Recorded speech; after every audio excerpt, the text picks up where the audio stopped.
Today, we're going to be playing Journey. Journey is a solo journaling tabletop RPG about world building and exploration of a specific space. It only requires a deck of cards, a 6-sided dice, something to write with, and of course, your imagination. Game also suggested to make some hot tea. I've made jasmine tea. What's your favorite kind of hot drink? Write it down in the comments. I want to know. This video is not sponsored. This is a game tool that I picked up because I saw it recommended on the solo role-playing Reddit. This game is perfect for really trying to visualize details and broader sense of space. And that's good for people like me who describing things doesn't really come naturally to me. As a writer, I really have to work on my descriptions and work on my sense of place in my stories. So let's get started. So before we set out on our journey, we have to determine our setting, because setting influences how you interpret prompts. The setting can be as big as a planet or a galaxy, or it can be as small as a room. The setting for this playthrough will be a small island in the Fae Archipelagos, which is part of my fantasy setting of WingTorn, my fantasy serial podcast. You don't have to know anything about that to enjoy this playthrough.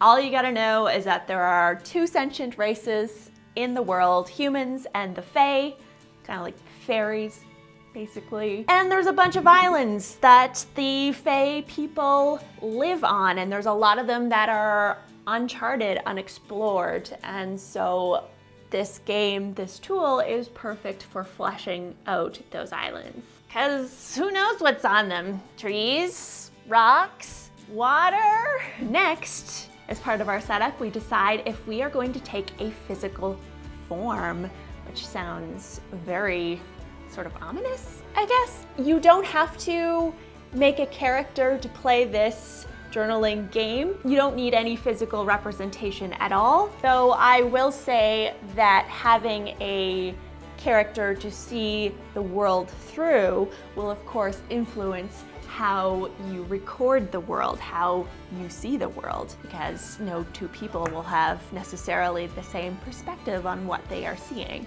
You don't need to make a character, you don't need any physical representation of all. This is an optional step. You can just see the elements in the world and write them down. That's totally fine if that's how you want to play, because it's your game, you are a human being, and you can play and interpret the rules how you want to. But when I was playtesting this game, a character came to me, and so I decided to write through their point of view, how they were seeing the world. That character's name is Shiro. They are a Fae, and they are one of the first Fae to explore all of these different islands that had been previously unexplored, unmapped, uncharted. They are a scholar, they're an artist, they have a natural curiosity about the world around them. They have several rich, noble patrons that are funding their expeditions to these tiny little islands, because who knows what might be there, what riches might be there, or unnamed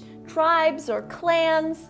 So part of their job and their joy is to explore these islands and draw the different plants and minerals and landscapes that they find and go back to these rich nobles and describe them. Shiro has a little bird that travels with them. Not quite a pet and not quite a familiar, something in between. I think maybe Shiro saved the bird's life. The bird is named Balta.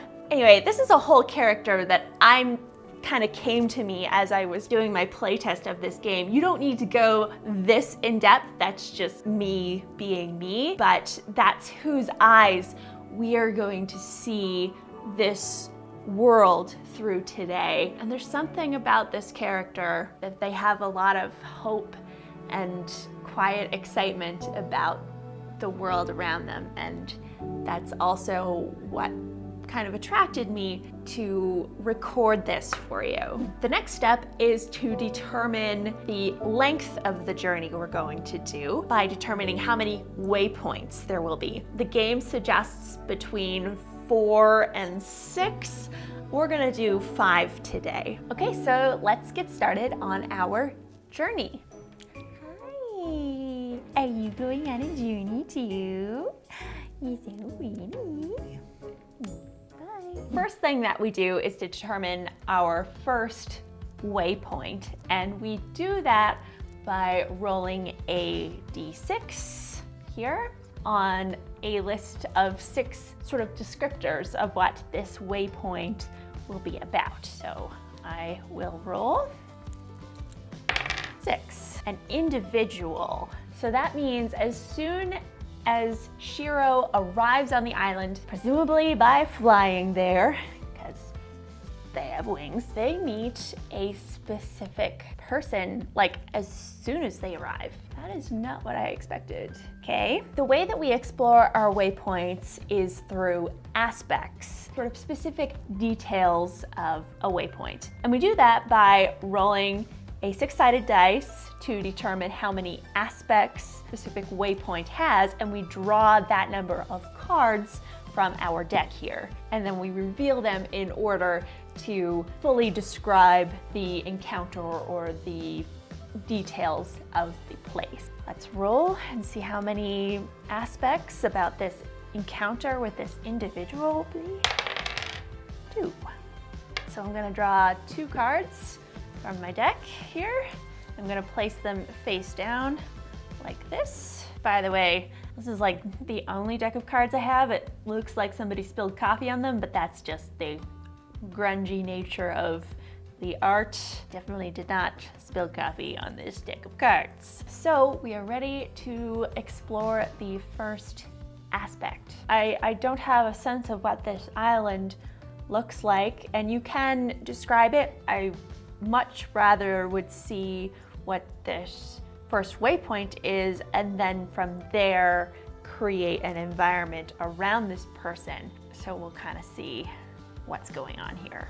Okay, turning over this first aspect. It is the 2 of clubs. So that means a person's profession or skill set.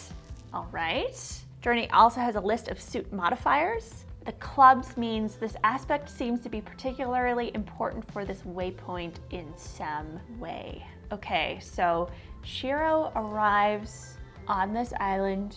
They've flown in and they've sat down. I don't think they've sat down on a beach, maybe in a clearing around some trees.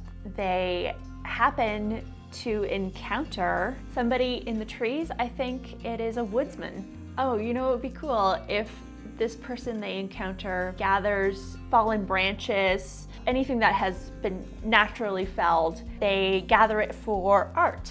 So they're not just a woodsman then, but they probably have those skills if they're perhaps living alone, living on this island. This person is also an artist. What is this person's gender?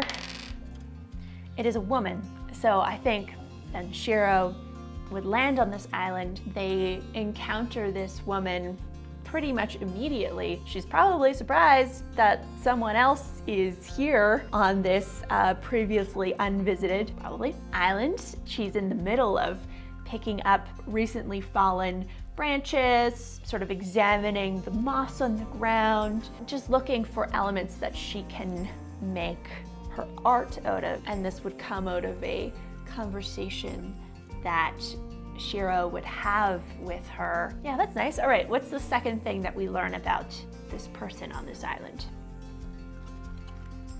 Okay, the 4 of diamonds. A special element of ornamentation this person wears. Ooh, okay. And diamonds, the suit. This aspect seems somehow supernatural in the context of the setting, something strange and out of the norm. Now this is also taking me back to our NOVO playthrough, if you haven't watched that already. People sort of worshiping a fish. I think she's probably wearing some art that she's created. She has a necklace that is made out of twine, but she has found some shiny rocks, and perhaps dangling from it are pieces of twigs that she has picked up from this island. In talking to her, Shiro discovers that she feels a natural connection to this island. She must have a hut nearby. She must live on this island. She gathers natural elements from the land and she creates art from it, and she would trade this art with people that she happens to meet, like Shiro. I think that she would ask, do you have anything to trade? Would they have anything to trade?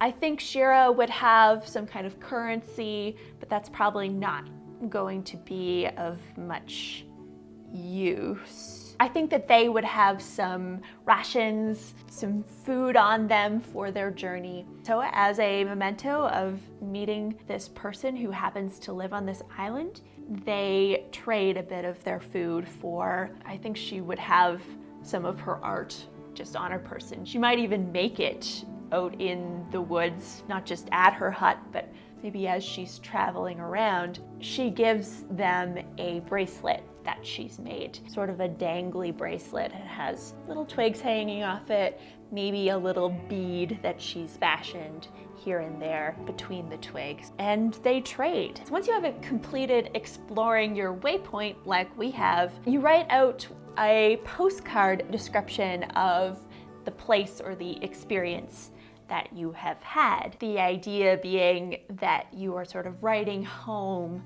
about your experience of place.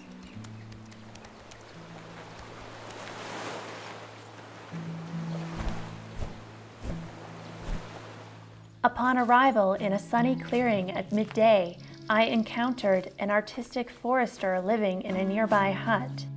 Her jewelry was as peculiar as the connection she felt to this place. Rustic, though not without charm. The dangling bracelet, made of beads and stone, had Balta's keen eye. I hope she does not think it material for a future nest.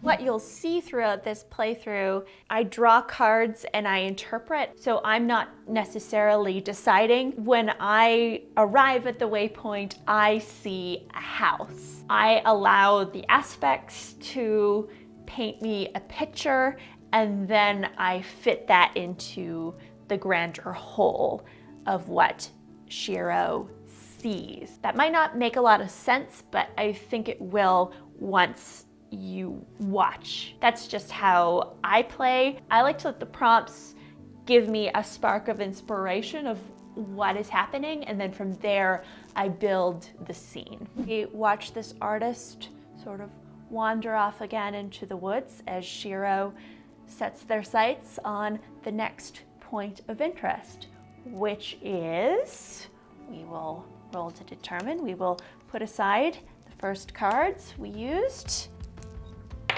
3 is archaeological, so ruins probably, right? Okay, and how many aspects does this have? 4. All right, so 4 cards. I always assume that these islands are pretty much uninhabited. That's what the Fae believe, but perhaps somebody did live here before. I wonder if the woman that we just met would know anything about this. She probably does. She lives here. All right, so let's explore these ruins. What is the first aspect? Archaeological ruins. A 3 of hearts. Evidence still in existence of the people once related to this waypoint. Evidence that is intact. Hearts is, this aspect elicits a strong emotion from you.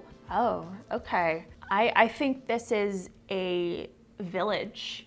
We've passed through a clearing. We go north some ways, but not too far until we come upon this derelict village. This evidence of people who were once here but are no longer. We see a child's toy, a doll with wings. Maybe one of the wings is torn off. It looks like it's pretty weathered. It's been there a while. The doll is sort of sitting sort of like this, eyes just open. A hand-sewn doll with button eyes, hair askew, staring at Shiro as they enter the village. Just kind of like, yep, this is me. This is my life. But this really hits them. They just saw this woman who's traipsing around in the woods, and what happened to these children, what happened to this village, we don't know. That's the first thing that they see. Something happened here, and maybe these people had to leave in a hurry. Who owned this doll? Who does this doll belong to? No one at the moment. They've been gone some time. Shiro guesses that they've been gone for a couple of years at this point. Shiro has never been to this island before, and as far as they know, no one has been to this island. No one that they would know. They don't even know if this island or this village had a name, but it meant something to the people that lived here. So, child's toy left behind, right? What's the second thing that Shiro sees, or hears, or experiences? 5 of clubs. How the people in this setting feel about this waypoint. And clubs this aspect seems to be particularly important. You know, I think that seeing the child's toy, they're looking around this village. It's a couple of years abandoned at this point. Nature has started to take over. I don't think they see any evidence of fire damage. Shiro is very curious about why someone would abandon this perfectly good village. The woman from before, she circled back, come upon them again in the abandoned village. I think Shiro would ask her what happened here. I don't know. What did happen here? I find that Journey is well paired with Bold. I use Bold in my Microscope RPG campaign. It is particularly good at answering questions of what happened with simple dice rolls. So I think that's what we are going to do here, just to get some extra flavor. 9, Epic. 4, Afterlife. 100, 69, Fledgling. Overcome by 17, the Authority. So the way that we read this sentence that I have just rolled to determine what happened here is Fledgling, Afterlife, in brackets, Epic, overcome by the Authority. So what that makes me think, and what this artist tells Shiro, is that she doesn't know the whole story, but from what she has heard from other travelers, from what she's been able to piece together herself from living on this island, is that several years ago, some Fae settled here and they built this village, they built this life, but not too long after they erected these houses and structures, they were chased off. They were pursued because of their religious or spiritual beliefs. This is what this woman tells Shiro. She's not very clear about details, but this is what she's been able to piece together. This only deepens her own feeling about this island, that maybe they came here for freedom to practice what they believed, but something from before chased them and found them here. She tells Shiro this, but she still remains nearby in her own hut. She feels that it would be inappropriate for her to move into this village that has been deserted. It would be disrespectful to the people who came before for her to live among their things, and even to disturb the things that were left here. At this point, she feels it's a little too fresh for her to be digging around. She says maybe these people will come back. She doesn't know. All right, what's the next aspect about this waypoint that Shiro sees? The King of Hearts. Physical evidence of modern hands altering this waypoint. And again, hearts is something that elicits a strong emotion. So I think after this artist tells Shiro, you know, I haven't been touching any of this, I leave it alone, I respect the past, I think immediately Shiro notices a place where something has been clearly disturbed. Someone else has been here recently. As they walk further into this village, they notice that inside one of the huts, which I'm picturing as not crudely built, these people built this intending to stay sort of smaller one-room places with maybe little adjoining rooms off the side, thatched roofs. I think there's a door ajar on one of these huts, and they kind of peer in and they notice there is remains of a fire, like a fire pit that someone made inside. And unlike the other huts that are arranged around sort of a village center, this particular hut, there's nothing in it. There's only this fire and some evidence of like footprints. But unlike the other huts, which still have toys and beds and personal items, there's nothing in this hut. This hut has been clearly looted. Why aren't the other huts looted? I don't know. Whoever came here and stayed, they took everything that was inside here, everything that they could carry. I think Shiro would wonder if one of the previous villagers managed to come back and take their belongings. Maybe that would explain why the other huts haven't been disturbed. I think that's kind of hopeful. Whoever it was is gone now, as far as we can tell. Okay, what's the last aspect of this waypoint?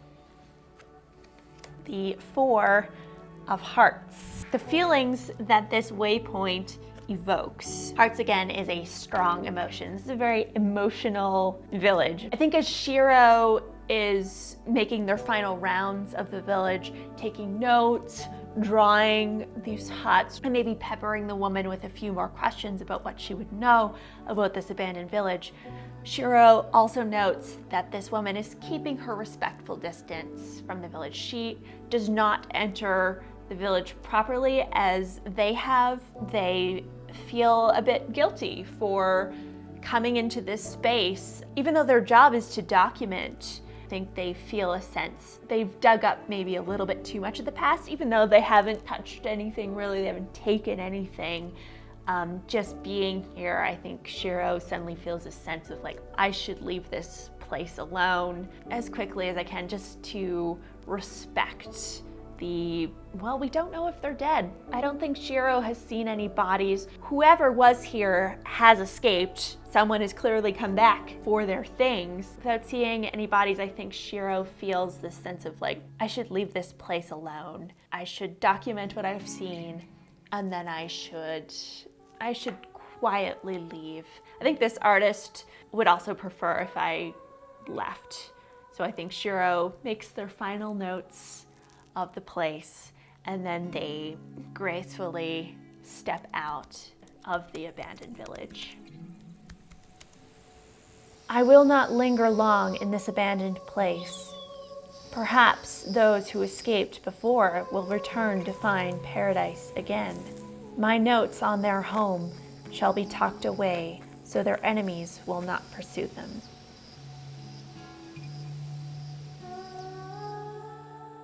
Now it's time to move on to our next waypoint, which is 2. 2 is natural, which requires us to roll a d4 to determine what kind of natural it is. Animal, vegetable, mineral? Mineral. So anything geological. How many aspects are we going to look at? 3. Okay, 3 cards. Something mineral or geological. Let's see what the aspects say.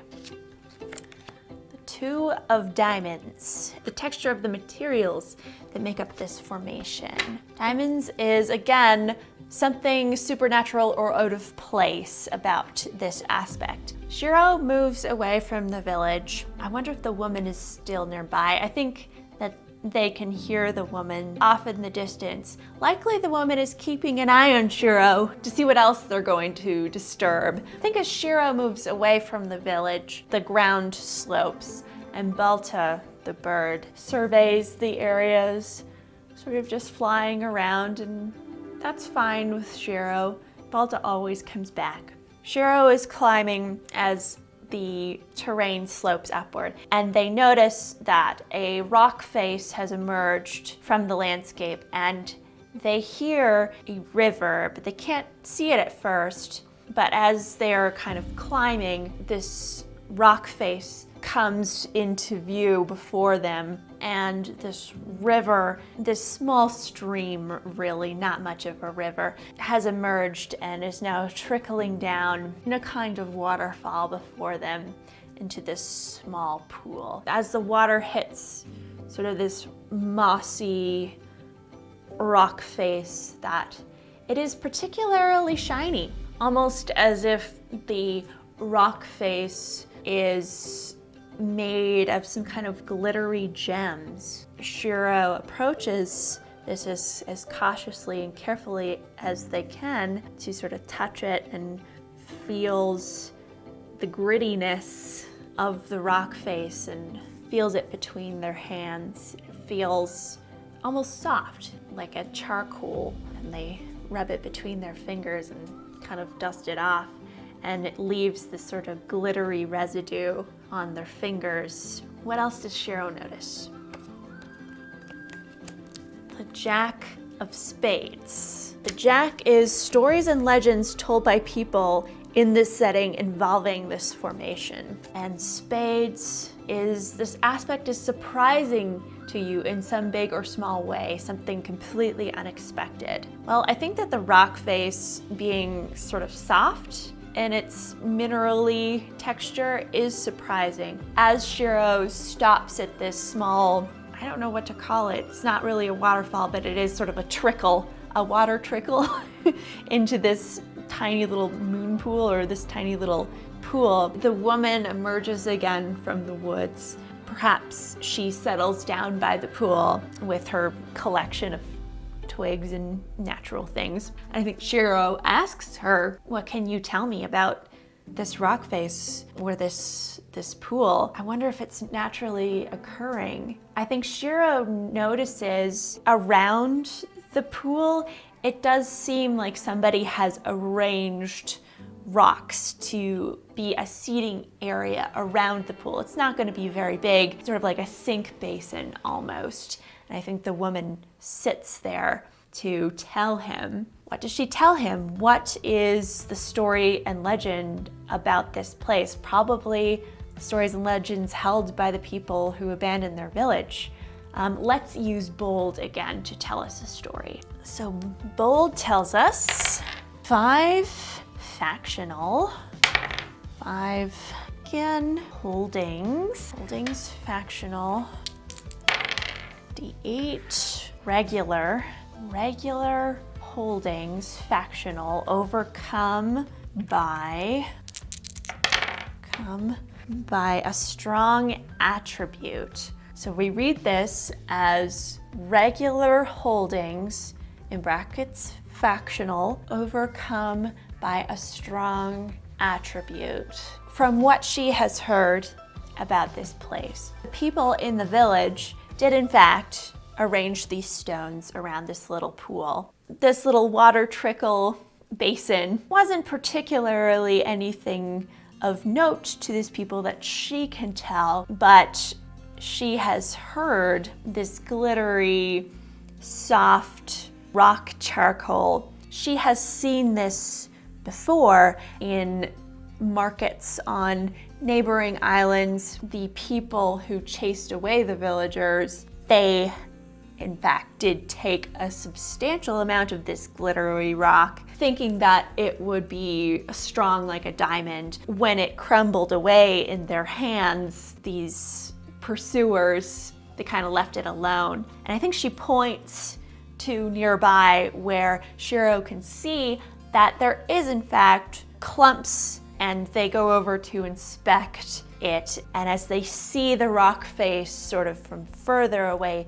they notice, oh yeah, somebody has sort of taken big chunks out of this rock face, and it's even began to like sag. Maybe soon this little basin and water trickle won't exist. Perhaps Shiro can even see that someone has tried to fix this very crudely. Perhaps the person who stopped by before to retake their belongings. Shiro can kind of see someone who has hastily put some stones to try and prop up the areas where there were chunks taken out, but that's not gonna last. All right, what's the final aspect about this waypoint? Queen of Diamonds. Dangers that this formation might pose to those who explore it. Yeah, I think that this rock face, because of its soft, natural quality, it's gonna fall apart pretty soon. I don't picture this rock face as particularly tall. It's not going to like fall on the village and destroy it, but I think it will crumble. I'm picturing it like snow that has that kind of quality where you could pack it together and throw it at somebody, but it would explode on impact and it might hurt, but you know, it's not like rocks that are probably not going to be destroyed if thrown. When this rock face does eventually fall and crumble just from erosion and the elements, it will most likely crush this man-made basin. Some of it might sort of tumble downwards towards the village, but it's probably not going to destroy that. There's definitely a sadness about that. Shiro wonders if this place would have been around any longer. It had these pursuers they hadn't taken from the rock face, thinking that it was valuable or useful in some way. I think eventually it would have crumbled anyway, and don't know how it got there, if it's at, or if this mineral is in other places in the island. They would have to explore further, but I think they note this in their journal as a mineral of interest. And I think they take a sample of it with them for further study, and they quickly sketch the area so that at least on paper it is preserved. A reminder in trickling water and soft shining clay that nothing is forever. Not even the Fae can prop the world if the sleeping mother wills it to tumble.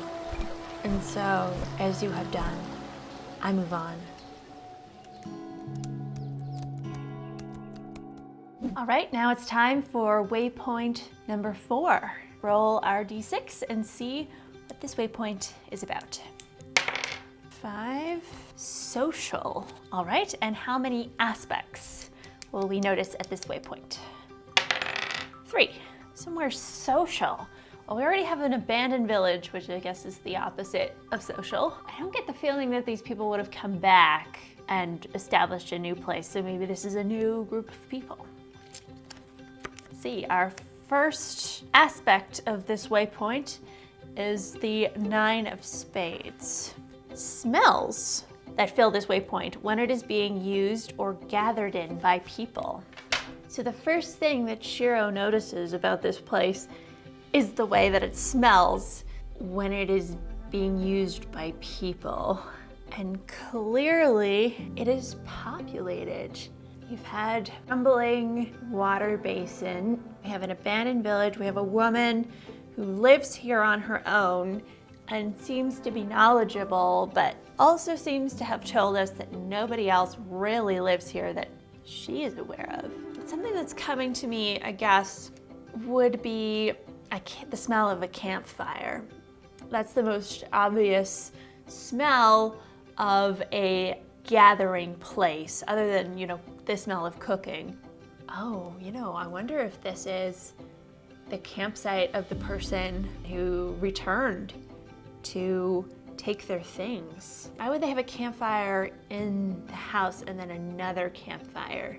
Okay, I got it. It's now been unspoken but agreed that the artist will join them as Shiro makes their way across the rest of this island. When Shiro smells a campfire, the wind has brought it from a different part of the island. So I think the two of them, I mean, they can fly, they take to the skies and they follow their noses to the smell of the campfire, because I think it would be somewhat unusual, and the artist would tell him that, you know, the only people that come here are traders and maybe other explorers like you, and these villagers, these former villagers. So it would be somewhat unusual for people to really frequent this island in her experience. So I think the smell of a campfire intrigues them. So they take to the skies and they follow their noses to this campsite. When they touch down, they in fact find one of the former villagers, the very same villager, as it turns out in conversation, who had been to their village to pack up their things. So I think with them, they're around this campfire. They have some bags of personal effects. Are they alone? I get the impression that they are alone. Let's roll gender on this person. Is it 2? So another woman. Probably give these people names so they're a little easier to refer to. Since the artist is accompanying Shiro on their travel, now they're both invested to see the source of this campfire, the artist tells them that her name is Myrn. So this villager, she is alone. She's lying at the campfire. There's a wound on her leg. She's not really well, and she's kind of bruised. Maybe she fell, and so she has created a campfire while she rests and heals. She's also got a lot of stuff with her, and through conversation it comes out that her name is Britta. Right, what's the second thing that Shiro notices about this part of the waypoint? The 4 of spades. Usual sizes of gatherings of people in this waypoint. Since it's a spades, we're continuing the theme that something is surprising and unexpected. I think Shiro had assumed that Britta is alone. However, they are completely mistaken.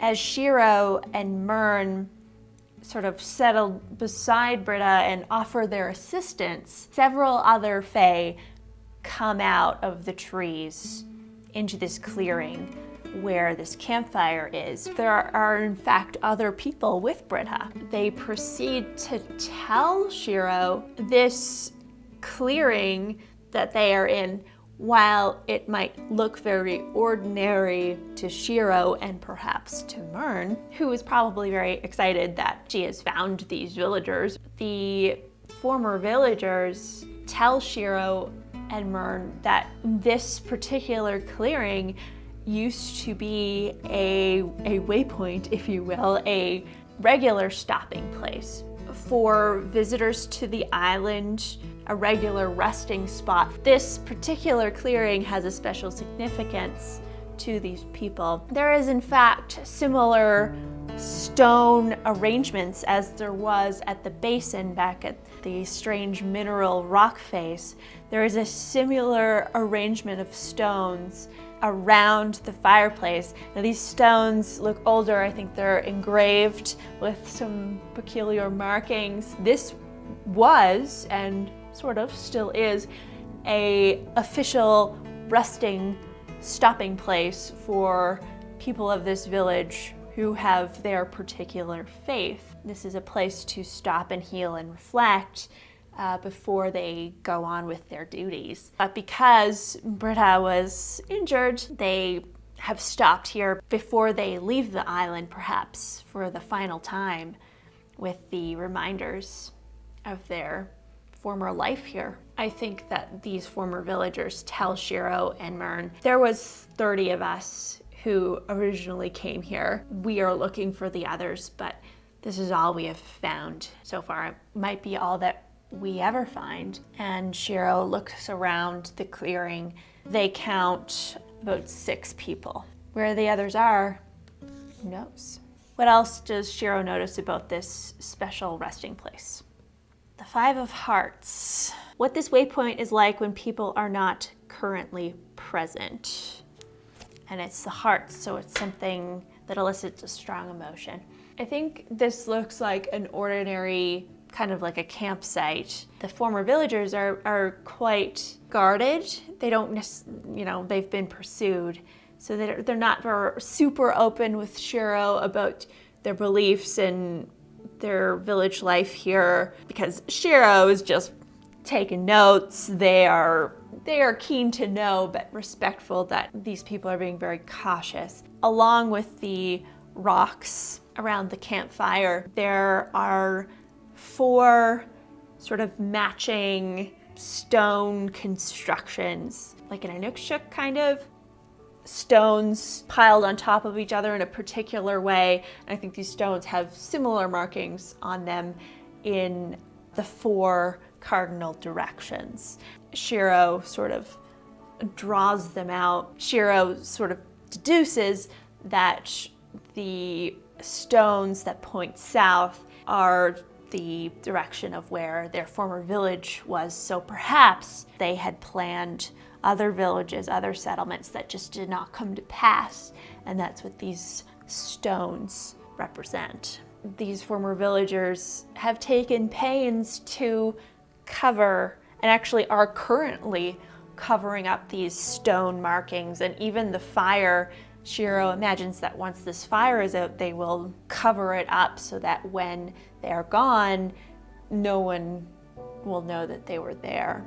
You know, the day is getting on. While they want to learn more about these people, they also don't want to impose upon them, as they seem very cautious about answering any questions about themselves. But I think Myrn is more than happy to ask those questions and also anxious to trade. So I think Myrn lingers with these former villagers as Shiro presses on. All that is lost can be found. Despite my curiosity, I must respect their silence. I know how to rebuild a life, and my sincerest wish to these weary travelers is to find security once again, as I did. What is the final place that Shiro visits on this island before returning home? Let's roll our d6, find out what kind of place it is. 1. We've gotten almost every different type of place. Architectural. All right. How many aspects? Architectural. So as opposed to archaeological, this place could be in ruins. I don't think that the villagers would necessarily tell them any more than they already have, just for fear of persecution. Shiro is documenting everything, but I think they would have their own, they would want to take their own documentation. And so Shiro doesn't press them. Out of their own instinct and curiosity, they follow the eastern stone. I think they find a large obelisk, and perhaps this was the beginning of a future village that never materialized. How many aspects of this obelisk? 6. Oh boy. All right, well, it's our last one. So let's explore this obelisk. So our first card is the King of Diamonds. How the surfaces and textures of this waypoint feel physically to your form. Diamonds is something somewhat supernatural or out of the norm. As Shiro comes upon this obelisk, they were flying and they touch down. And as Balta, the bird, circles around the obelisk, Shiro approaches the structure.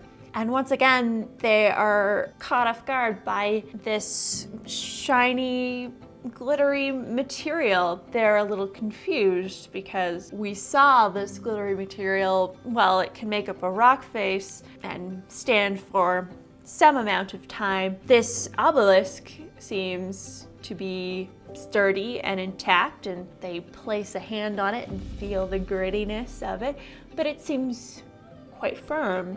So what this tells Shiro is that former villagers had found a way to use this material constructively. It's pretty tall. I'm gonna say that it's about 10 feet. There is a place to sit around the obelisk, but the seating that sort of skirts the obelisk, that is not made out of the glittery material, that's made of some other kind of stone. So perhaps these people have found a way to composite the materials so that there's an outer layer of this glittery mineral, and then the more structural elements are a regular sort of stone or metal. And the seating around it is smooth so that you don't get grits up your butt, I guess.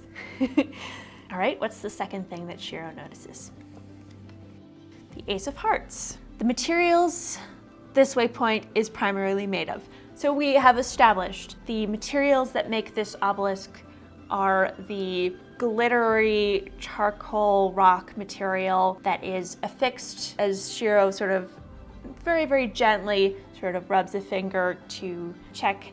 I think that they can kind of see, especially where the elements have worn this away. This obelisk is clearly several years old at this point. Shiro notes that beneath the surface is in fact stone or metal composite that keeps this obelisk intact.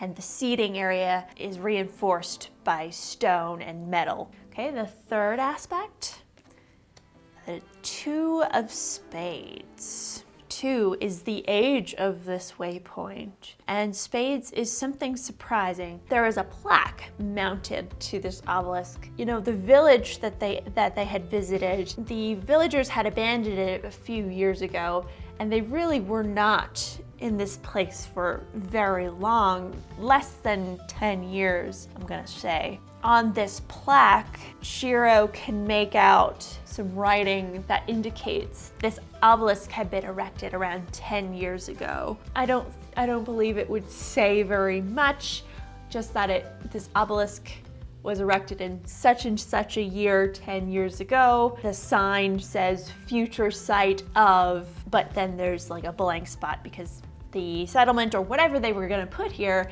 hadn't been named or officially built or decided yet, so sort of a placeholder. All right, the fourth aspect of this place is the Three of Spades, signage or some other displayed iconography. So yeah, again, I'm going very overboard with some of these descriptions, but I mean, it's kind of good, I guess. Shiro has noted this plaque.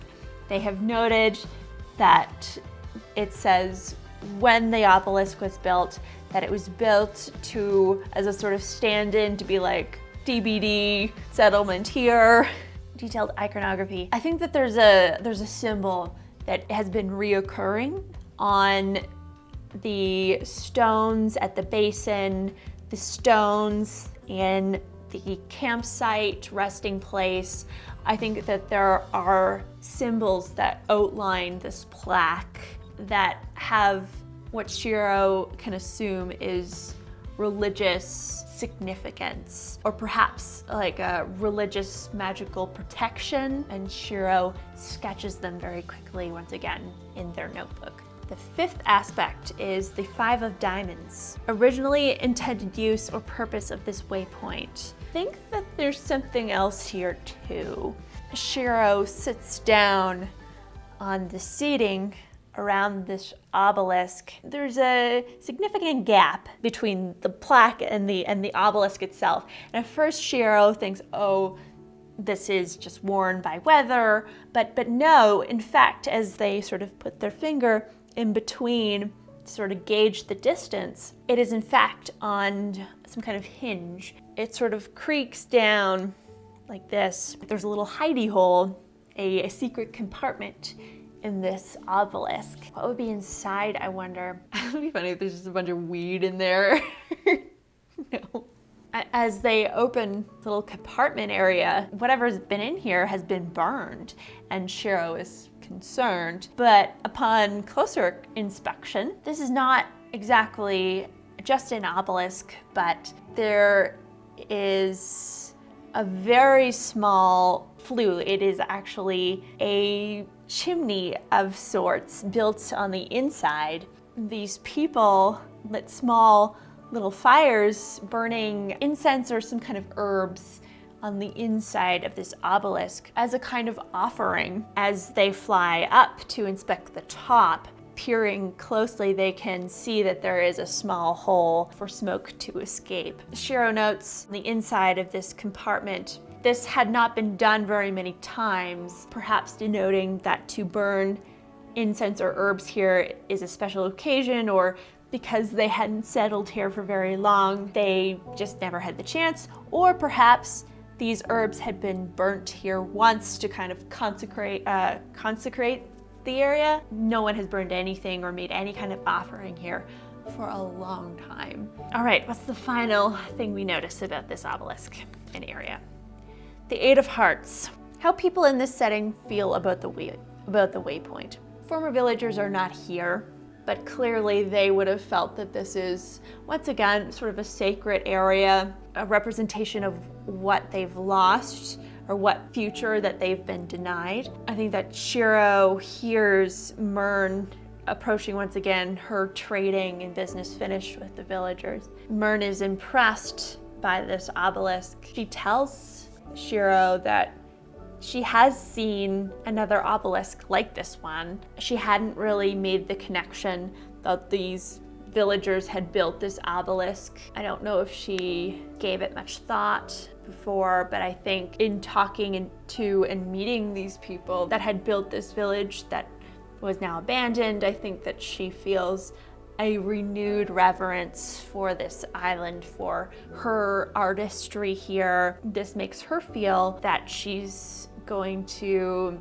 take a different approach to her artistry, and I think that's what Myrn has come back to tell Shiro to say goodbye, that she intends to go with these villagers for a while to learn more about their lives so that it can inform her artwork. As her art, of course, is made from materials from the island, and she wants to know more about this group of people. So they say their goodbyes, and Myrn leaves.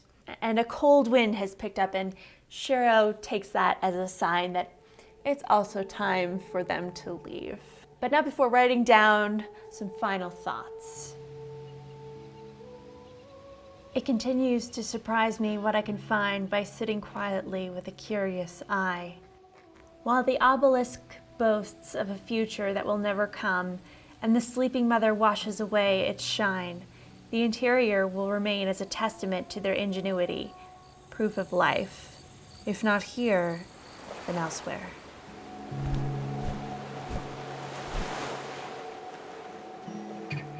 Now that Shiro has completed their journey on this island, it's time for the reflection portion of the game, in which you, without revisiting your notes, write up a kind of summary of your experience or of the most interesting or noteworthy aspects of the journey. There are prompts in the game that help you do this. I think instead of doing this exercise in Shiro's voice, I will do it in mine because the prompts speak more to me, the creator, Claire, than they do to Shiro, the explorer. And I think that Shiro has made themselves pretty clear about what they think about what has happened on the journey. So I will answer a couple of the prompts. What is the most surprising thing you experienced on your journey? I think the most surprising thing is the abandoned village. I went into this playthrough and my playtest assuming that these islands were uninhabited. That is an assumption I will often make